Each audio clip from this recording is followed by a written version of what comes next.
Welcome, folks, to another exciting episode of the Useless Gamers podcast. I am your guest host, Sam706, covering for Dice today. He's off having some real-world adventures.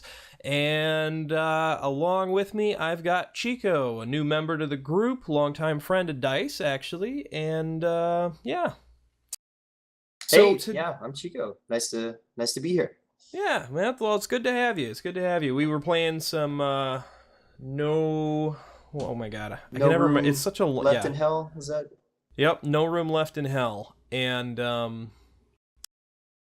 yeah. So we were playing that together. We had a good time. Definitely an awesome game there. Maybe we'll talk about it in a little bit. But so the two things we're going to talk about today are going to be the Xbox One versus the PS4 and some of the new stuff that's been coming out about that.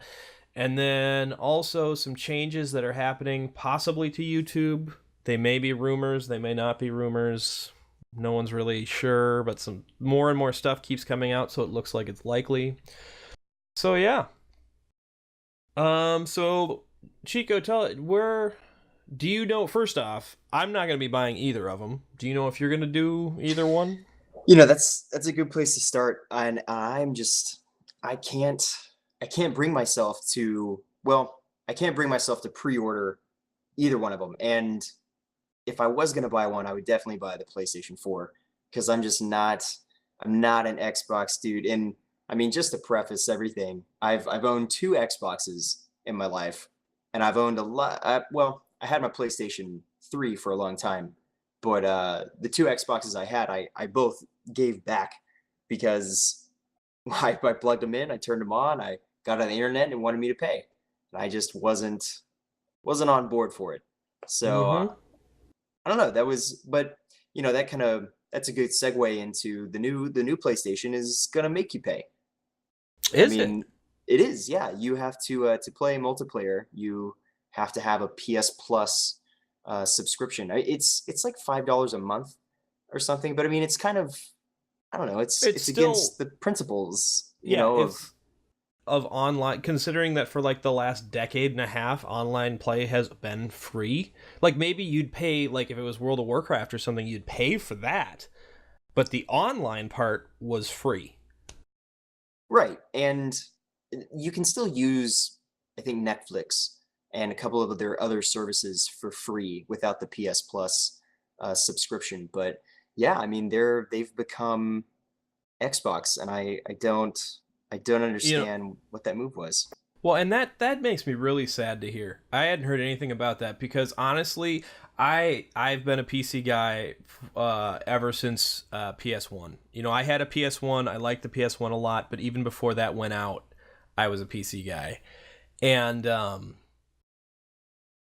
I have recently been having I have a friend who has an Xbox, and we set up Xbox Live, because he wanted to play, and like I was over there, and so we were gonna do stuff, and all of a sudden we hit this paywall, and both of us were like, "What the f?" I mean, and I know I'm late to the party, I get it, right? But like honestly, I just never touched Xbox, and then to find out that there was a paywall to get online, just to get online, and I was shocked. Yeah. I was like, "What's the point?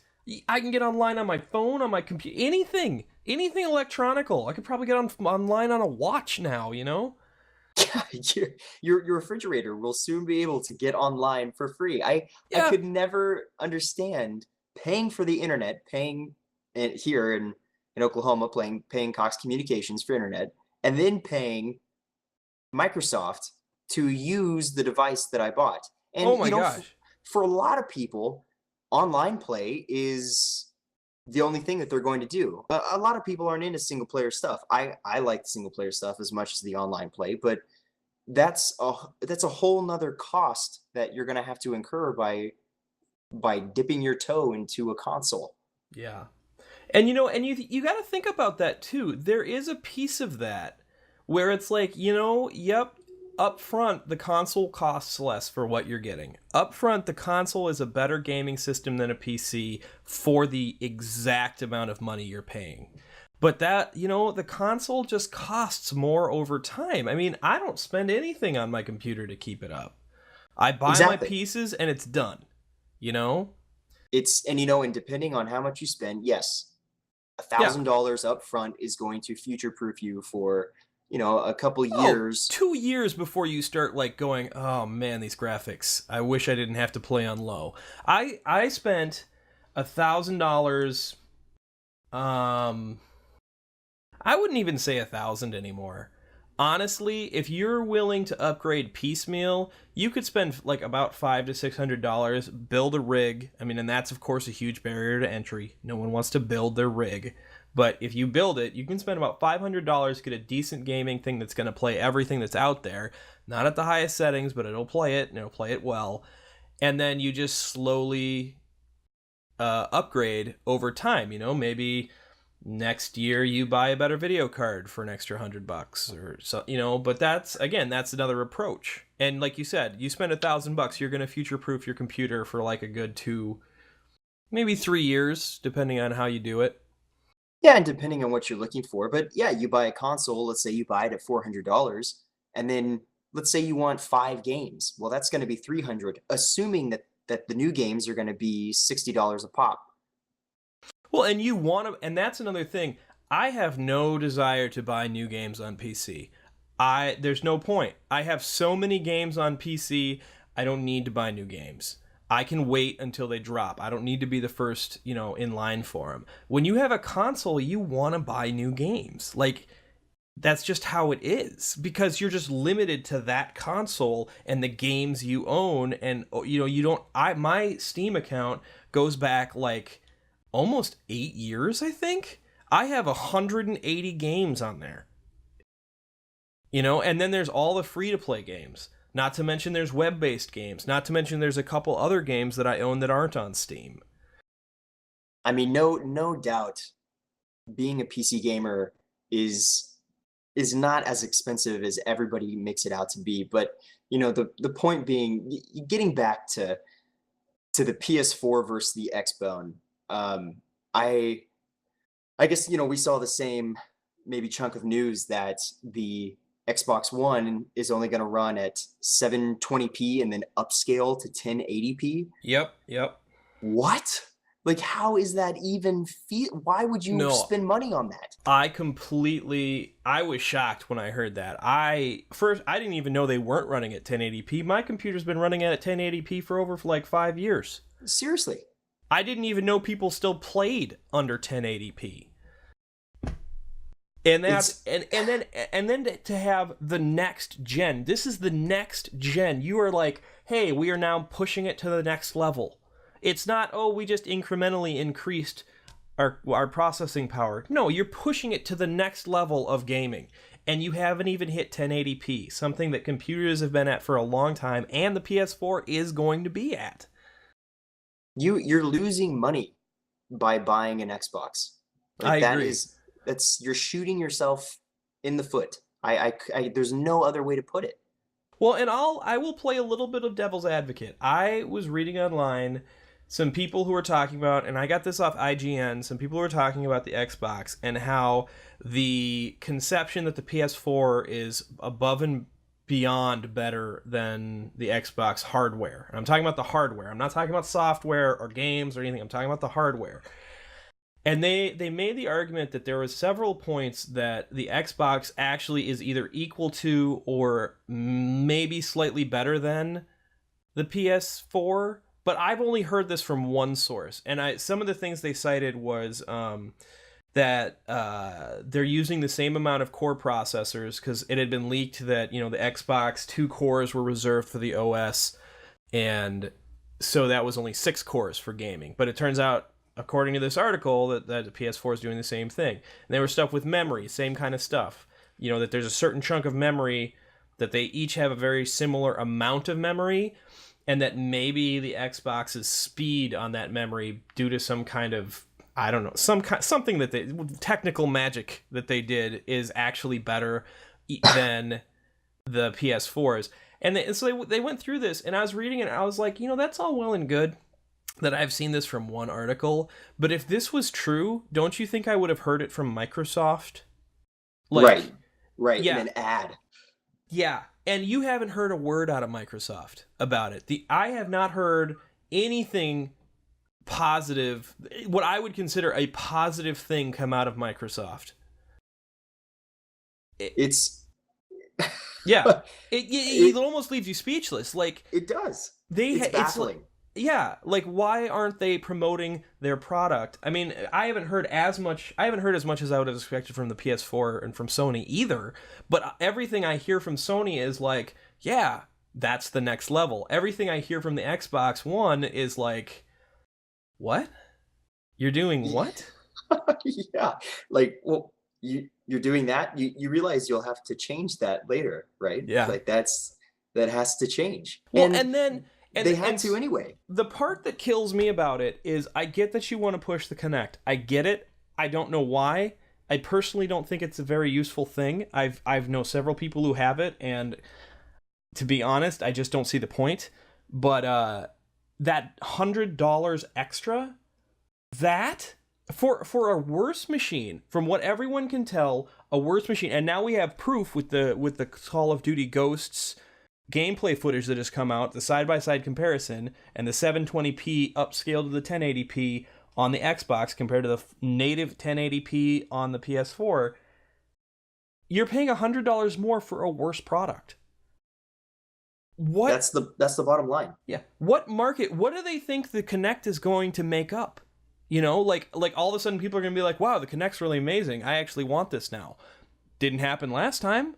No, it's a gimmick. It's a gimmick. And and I think Nintendo started to realize that well, I mean, you can see that they realized that from the Wii to the Wii U. Yeah. They could have gone way more gimmicky in the Wii U. Like the jump from the N64 to the Wii. I mean, you mean the GameCube to the Wii?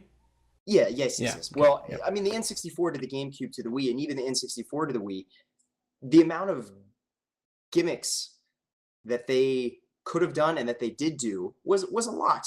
Yeah. But the amount of gimmicks between the Wii and the Wii U was very minimal. I mean, they started focusing on graphics and games. You know what I almost feel like it was? As weird as this might sound, like the Wii was the Kickstarter or the alpha to get to the Wii U. They're like, hey, we've got this and we're going to put it out there. But really, in the future, we're going to work towards this actually having a system that can kind of compete with the other boys. And I can totally see that. Absolutely. Yeah. Which makes sense. And it worked. And, hey, credit where credit's due. They made a ton of money off the Wii. Absolutely. Yeah. And I hope Xbox does not make a ton of money. I mean, that's... Oh, yeah. I just... I can't... So, okay. Let's say...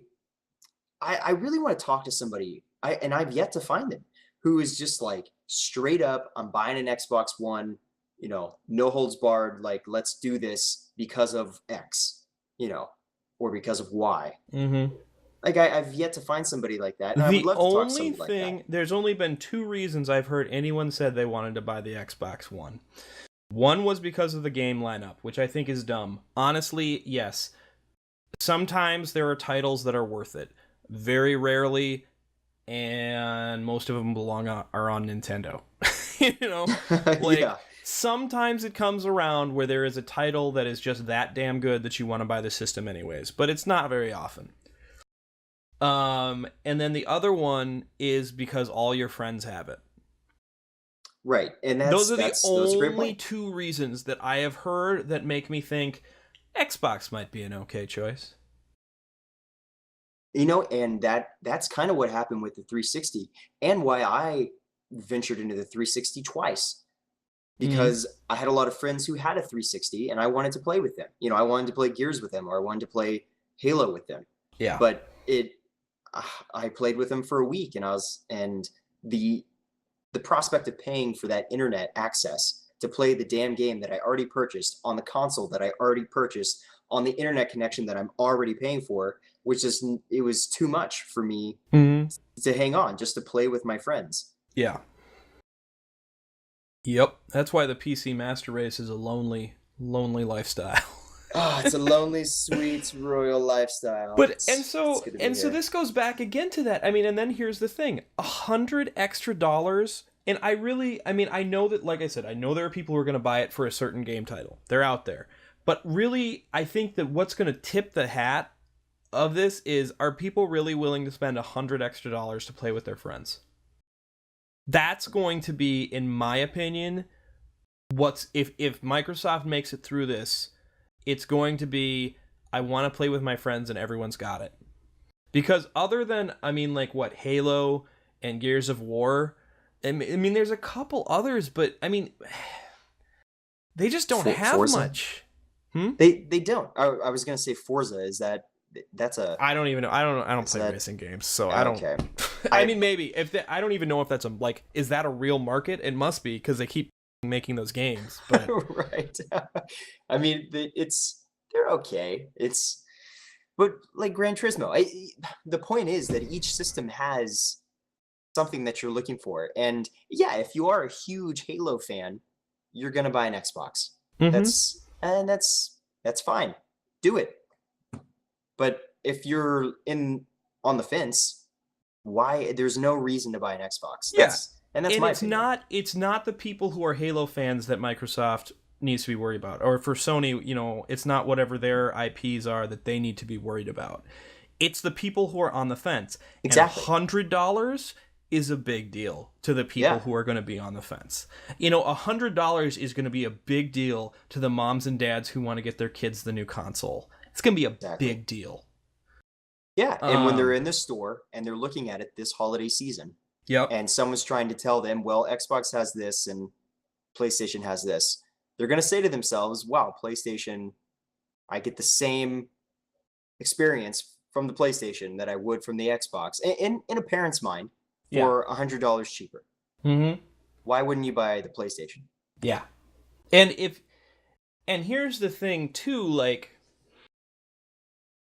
if Xbox was a better system, if Xbox could sit down and say, we are the clearly superior system, like you pretty much could with the PS4 versus the not the PS4, the PS3 to the 360. I mean, the PS3 was a better system.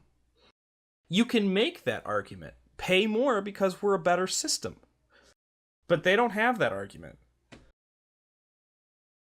It's gone. I really, after their E3 presentation, it has just been one train wreck after the next. And I forget what the biggest gripe was in the beginning that they changed. They changed a bunch of stuff. Oh, yeah. Well, and let me say, I do not think that should be forgotten so quickly. Yeah, I know consumers are fickle, but you know what? Microsoft screwed up. I mean, no one denies that. Microsoft screwed up. And they walked it back and walked it back and walked it back till people were okay with it. But they screwed up. And I don't think that should be forgotten. Like... I mean, true. Yeah. But it's going to be. Yeah. Just like you said, people on the fence or people that aren't well-informed buyers aren't going to care. No. So... Well, and then that brings up an interesting point. Because, I mean, originally I had intended to talk about, like, the actual graphic fidelity, like the fact that Call of Duty Ghosts, when you watch the side-by-side comparison, the PS4 looks better. Not much better, but better. Like, I don't think that's really going to matter. I know people who talk about details, it's going to matter to. It would matter to me. I'd buy the PS4 because it looks like a better system. But for the casual gamer, the person who's probably going to buy Call of Duty, probably going to buy Madden, and maybe one other game in a year. And that's it, And then next year, they're going to buy the new Call of Duty, the new Madden, and one other game. I don't think they're going to care. They're playing on their computer. They're playing with their friends. It is a minimal difference. It's not huge. It's noticeable, but not huge. So I don't think that's going to sway it all that much for those casual gamers. I do think that price point will. And then the other thing, there was another piece to it. Oh, Christ, I can't remember. I don't know. Yeah, you go ahead. Well, I was going to say another point that I think is going to be huge in that equation is, and these are the people that I also want to hear from. Who has been an Xbox proponent that is now switching over to PlayStation because of all of the crap that's happened? Mm-hmm. And that is why, I mean, that is why what you said is important, that we should not forget. And I think that there are a lot of people out there who are not forgetting and will not forgive Microsoft for what they've done, and are remembering it in that $100 price point and switching to PlayStation. Yeah. Yeah, I think if Microsoft had ditched the Kinect and made the Xbox One come in even $25 cheaper, they would still have a strong leg to stand on. You know, but by coming in $100 over, all the crap that they pulled at E3, and then the fact that they're just not as powerful, they're losing so many of the people who are going to sway it, I think. You know? Yeah, And the big definitely. one there is the price. I mean, I wish I could say it was not, because I wish I could say that it was on principle and people wanted better hardware and they were demanding better services, you know, but it's probably going to be that price point in my mind.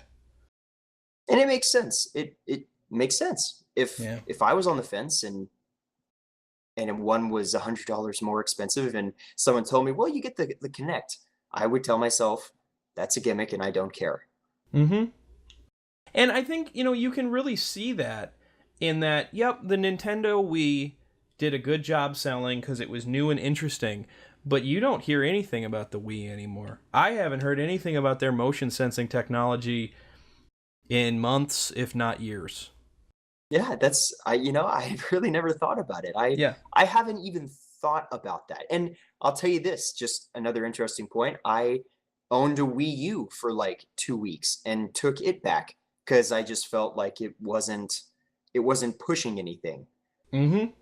Well, and I think, you know, I think that was a mistake on Nintendo's part. Like, they shouldn't be trying to compete with Sony and Microsoft. They should be doing what they do well, which is continue their IPs that just are cash cows. Just keep making them and keep making them really, really well, and keep being the system of kids. Because they're not. I mean, no, they're just not a system for adults. They're a system for kids and they're for casuals. You know, and I don't mean casuals in any kind of derogative way. They're just they're there for people who aren't looking for highly competitive play. You know, groundbreaking graphics, new and interesting technically difficult games to play. There, you know, no one on the Nintendo Wii or the Wii U is going, I really want to play DayZ. Oh my gosh. DayZ is what I'm waiting for to come out, you know? No, those people are like, I want to play Rayman Legends. I want to play this simple platformer that has the images of the people I have known and loved for the last 20 years. That's what people want from Nintendo, and they should be sticking to it and making all of the money in the world. Because they will. And making a Pokemon game for the Wii U. What is going on? Mm-hmm. I don't get it. I don't understand that. It's the only thing. Okay, let me ask you. I'm gonna ask you this question. If they made, do you like Pokemon? I do, not enough to spend any money on it. Fair enough. Never mind. Yeah. I was gonna say if they made a Pokemon game for the Wii U, would you pick it up? I wouldn't pick up the Wii U. If they made a good Pokemon game for the computer, I'd play it. I mean, you know, as long as the price point was there, because I don't like spending that much money on games, because like I said, I have a ton. I don't need more games. You know, there's only so many games I can play in a month. I mean, literally, that's where I'm at. But if they made a cool Pokemon game on PC, I'd play it. Now, they'll Yeah. never do that, but... No, I mean, if we can't even get a Pokemon game, if we didn't see a Pokemon game for the Wii, I don't think we're gonna see one for the Wii U. And Then they have. why did they pass that up? I don't understand. Even if they only released it in America, you know? Like, I would assume the penetration of the Wii in America is better than the penetration of the 3DS. And maybe I'm wrong, but I don't know. Yeah, and I'm not gonna look it up because No, that's a lot of work for something I'm not too. But so it sounds like that you and I are on the same page on the Xbox One versus the PS4. The PS4 is still clearly the winner and should be the one people buy. The only reasons that it wouldn't be are the ones that we said. If you know your friends are going to be buying the Xbox One and you can't convince them otherwise, or you're one of the people who cares that much about a specific title. You know, and another category of gamer that we didn't really cover, and I am one of them, is one that I spend. I'm always down to spend money on my PC to upgrade it, to have the latest graphics, and to play the latest graphics, or using the latest graphics with any game that I'm playing. Yeah. But I also dig my PS3. I love my PS3, and I will buy a game for it every once in a while. Maybe, but like you said, you nailed it. I only buy maybe a couple games a year for that.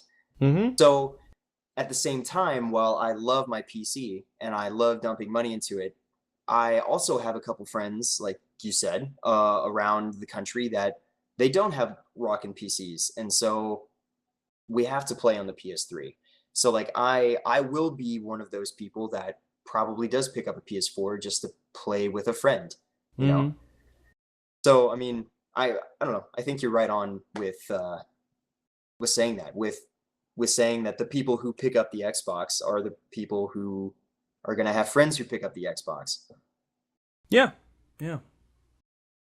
Well, I think that's about where that one's at, unless you got any more news about it. None. Okay. I think we beat that into the ground. So good. What's the next topic? One horse dead. one horse dead. Next horse. The next one would be the changes that are happening to YouTube. There are rumors. I've seen some things that look official, but I haven't personally seen anything official. And the big changes, there's really two things that I've heard. One is that YouTube is getting more strict on content ID matches and copyright strikes.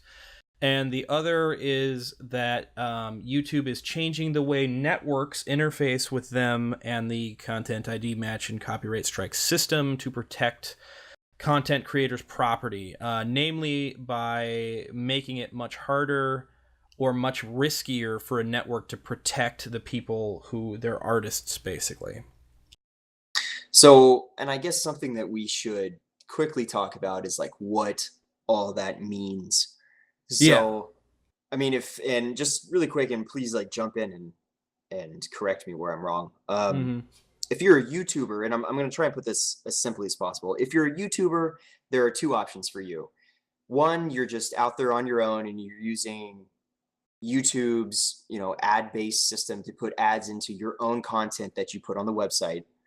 And then there are people who get picked up by groups like, what do they call it? Multi-channel networks, things like Polaris. I think there's another one called...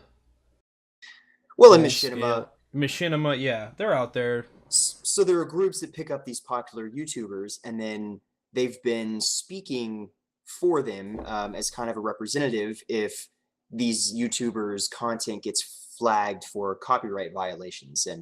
And a simple one could be, a Let's Play gets flagged for a copyright violation by the publisher, and YouTube takes the video down for 2 weeks. Well, instead of the YouTuber having to deal with that flag, Machinima, if they were your, we'll call it representative, they would contact YouTube and say, hey, what's going on? Can we get this cleared up? Like, this is not good for us, and this is not good for our YouTuber, and there's actually no violation. Let's get the ball rolling here. So that's kind of what we're talking about. That's I guess that's coming under fire, correct? That's the rumor. And something that just clicked with me, and I had not thought about this before. It's interesting, the timing. The timing on this is very interesting because you know what's changing in the next 3 months? The PS4 and the Xbox One are both focusing on streaming. On sharing. And think about that. They both have a share button. Wow. Yep. Think how many 12-year-old kids are going to throw up a YouTube channel or a Twitch TV, which Twitch isn't affected by this as far as I know yet, but, they'll like record something and want to throw it up on YouTube. And suddenly, they get slammed with all these strikes. And I bet you more than the copyright strikes, it's going to be the content ID matches. Because what happens, for anyone who doesn't know, is with a content ID match, you can put out a half an hour or an hour video of your content. You know, you play the game or you do a review and you talk over it, and you, under fair use, are creating content and making it different. That's important in what you said. Talk over it. You have Yep. to talk over it to make it your content. But go ahead. Yep. Sorry. And yeah, no, good point. And so, and then what happens is if you have, say, and I've had this happen personally, you walk by a radio in a video game that's playing a copyrighted song, and that 1 minute of that fuzzy, staticky radio from your video game gets on the sound, and it triggers the content ID match, you will get flagged by their system, and any ad revenue that you would have made off of that video goes to the people who own the copyright. For that one clip, that 1 minute clip out of an hour-long video, it'll do that. And what's even worse is, let's say you don't even enable monetization. All of a sudden, because you got that claim, they can enable it on your account, as far as I know. I might be wrong on that. I haven't looked into it, but I've heard that. So, well, I mean, regardless, even if you do have it on, or if you have it off, and you hit the what's it called, the ID. Yeah, the content ID. And there is a difference, and we'll try to get to that soon, about the difference between content ID and a copyright strike. Yeah, if you get a content ID flag, they'll take it down, and then it's down for 2 weeks, and then when it comes back up, there's still going to be ads, but they're not going to be your ads. Well, and that's if you challenge it. If you just leave it up, they'll just get all the money from it. Because you cannot challenge the strike. And so, yeah, so I put up a video, I get a strike, or the content ID match, and I can leave the video up there and just let that person get the money off of the video all day. Yeah, every ad that's played, yeah, they get that money. Or I can contest it, and the video gets taken down for review, and it usually takes a bunch of time to get done before it can be put back up. And in that time frame, because YouTube is all about here and now, it's all about the Twitterverse and everything, you've just lost income, and significant income for people who make a living at this. Right. Which, I mean, that's the whole issue here is that, you know, people's whole livelihoods could possibly be taken away by this and their representation.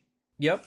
And you know, one of the things I really want to focus on too is communicating to the consumer. Why does the consumer care? Why does the consumer of YouTube videos care about this? And I'll tell you why you should care is because what we have right now, which isn't the best system in the world, but it's okay, is we have a wide spectrum of quality and content that is being made. We have people who suck, just people with horrible scratchy mics and bad video who are uploading at 480p, and they just suck. We have them. They're always going to be there.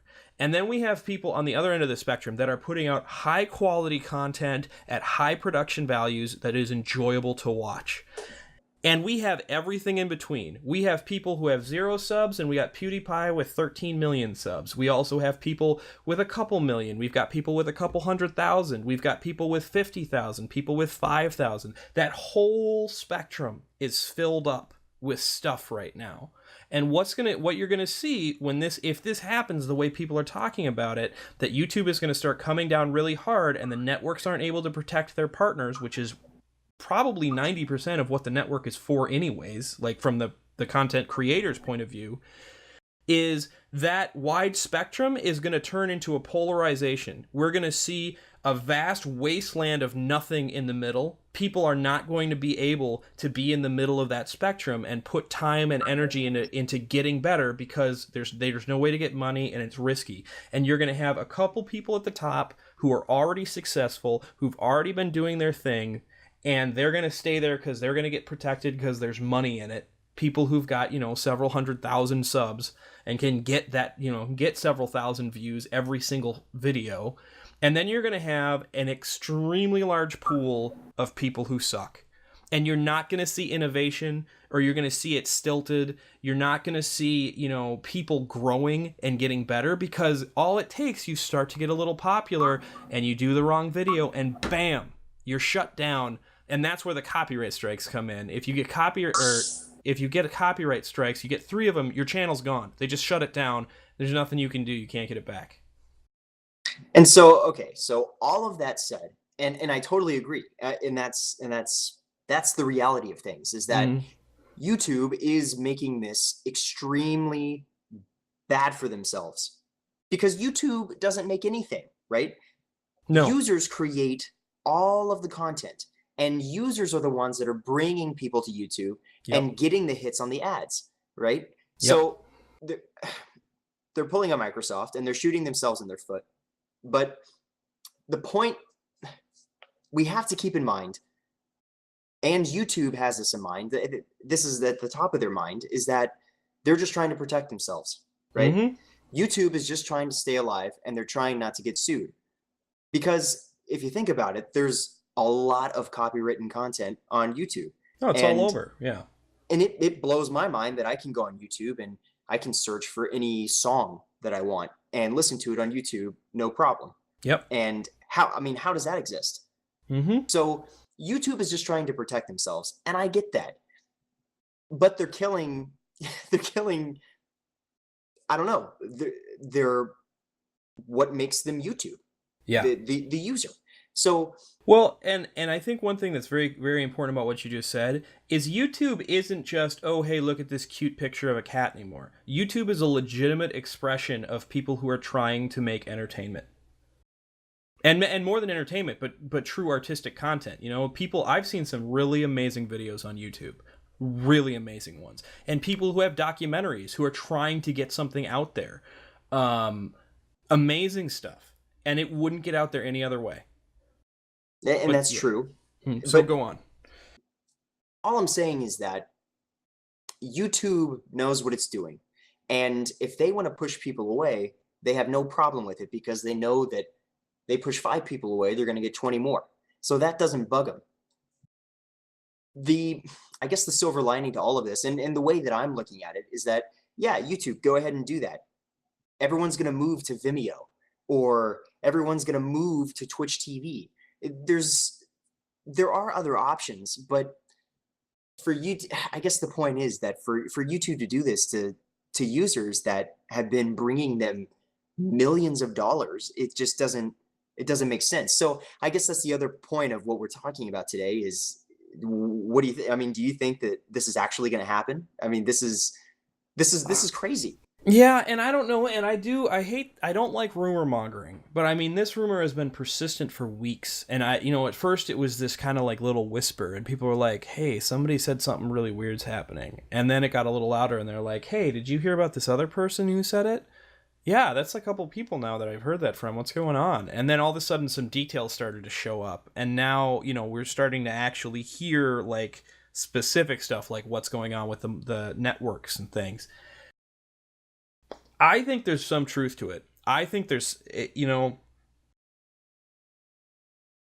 lot of groundswell for it to be nothing. It's true. There's a lot of groundswell for it to be nothing. And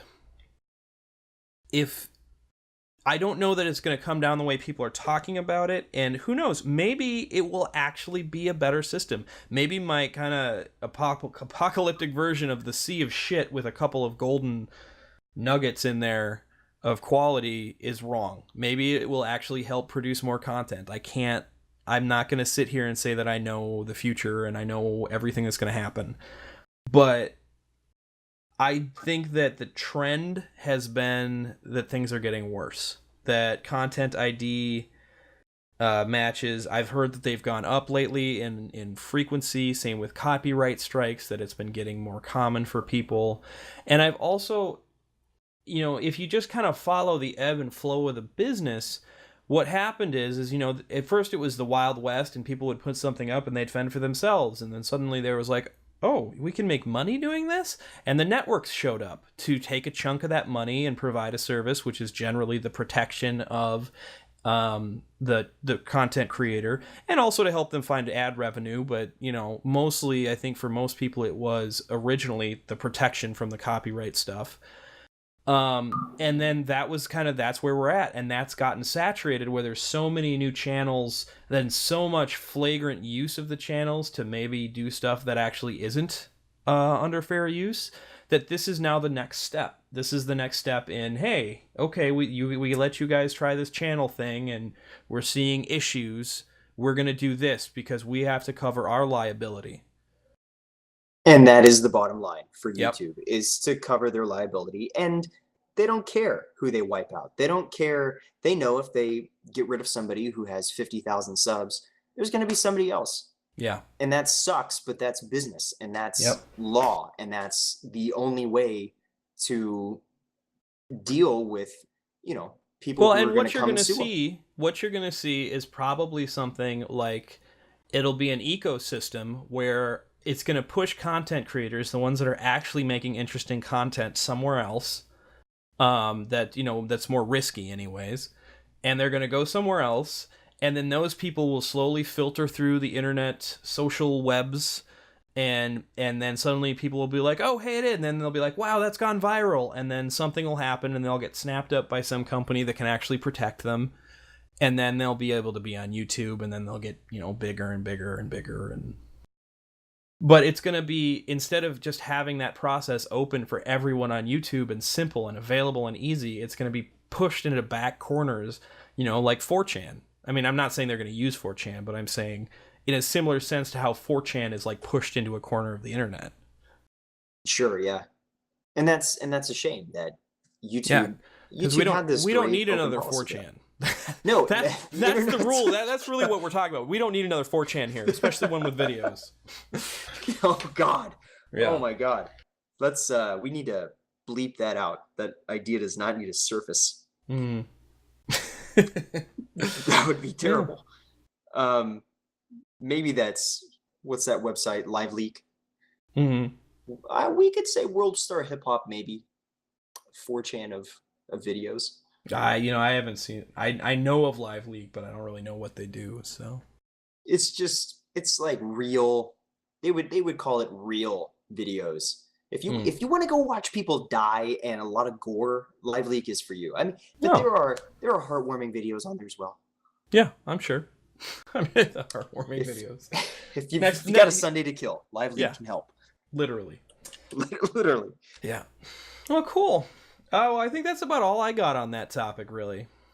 Yeah, and the last thing that I want to say about it is that I'm not really worried about it, and we didn't actually say the rumor is supposed to come to a head on November 18th. Is supposed to be the day of reckoning, the penultimate day. Yeah, exactly. So we'll see what happens, but I don't know. I agree with you. I think that there's probably a little bit of truth in there, and I said it. YouTube is just trying to act like a business. If this does hurt them in a way that the community just pulls out of YouTube, they're going to change. Yeah. We'll see. Yeah. And I don't think it will. Honestly, it won't. Most people, the consumers, aren't going to see it or understand the change, I think, is what's going to happen, unfortunately. Exactly. Yeah. All right. Well, I think that about wraps it up. And yeah. Thank you guys for listening to another Useless Gamers podcast. Yeah, this has been Chiko. Hopefully he's going to be a regular member. I have been your guest host, Sam706, and we will see you next time.